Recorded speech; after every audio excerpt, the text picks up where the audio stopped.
Naam, asante kwa kuendelea kusalia nasi, na ikiwa ndo kwanza unafungua televisheni yako, ni habari kwa hapa Channel 10 Plus. Na sasa ni habari za biashara na uchumi.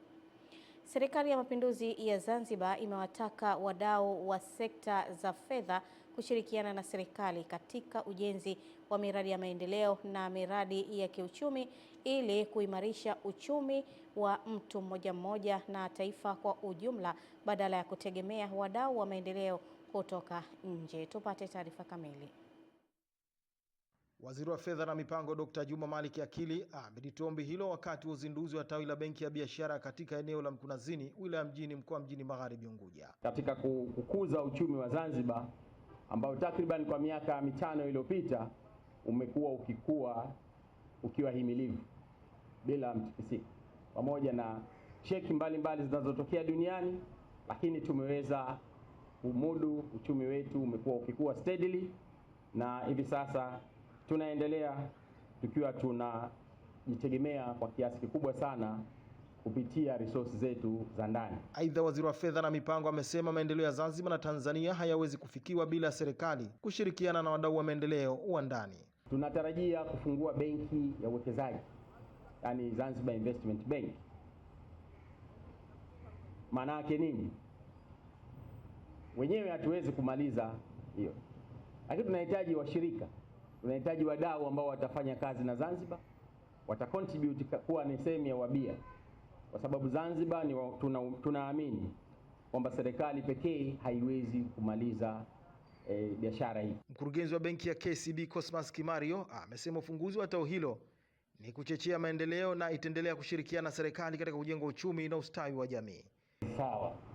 Tumegundua kwamba kama uchumi wa Zanzibar unavyoendelea kukua, na sisi lazima tuwe bega kwa bega kwenye kuhakikisha kwamba huduma zetu za kibenki zinakuwa na zinaendelea kuboreshwa. Sasa ili kuweza kufanya hivyo ni lazima uweze kuweka mikakati yako na senta zako za kutoa biashara kwenye yale maeneo ambayo yanawafikia watu kwa urahisi zaidi. Vile vile tunaangalia opportunities za kufanya kazi kwa pamoja na Serikali ya Mapinduzi ya Zanzibar. Najua mazungumzo mengi yanafanywa na wafanyakazi wetu kuhusu namna gani tunaweza kuingia kwenye masuala kama hii government payment systems ili tuweze kusupport growth, kwa sababu sekta ya tehama na mheshimiwa waziri inaona uko hapa ndio uchumi wa dunia unakoenda. Kabla ya uzinduzi wa tawi hilo, uongozi na wafanyakazi wa benki ya KCB walifanya usafi katika eneo la soko la Darajani, wilaya Mjini, mkoa Mjini Magharibi Unguja. Tume ya Ushindani FCC imetakiwa kuhakikisha inalinda masoko ya ndani, kuvutia wawekezaji wa nje pamoja na kulinda mitaji na kuongeza faida.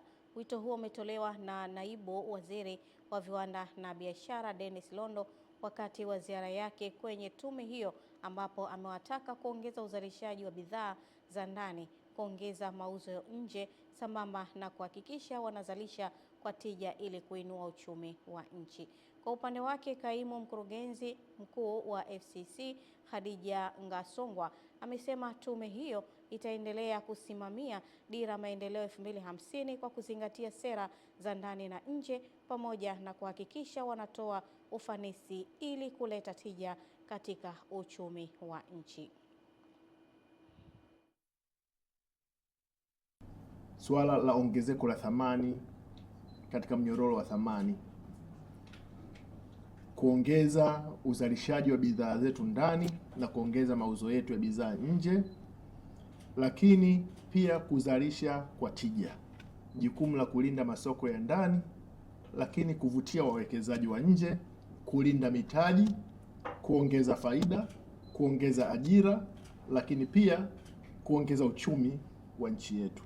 Mheshimiwa Rais ana matarajio makubwa na matumaini makubwa kwetu, kwa sababu sisi ndio tunashiriki pamoja naye katika kuweka misingi ya utekelezaji wa dira ya 2050.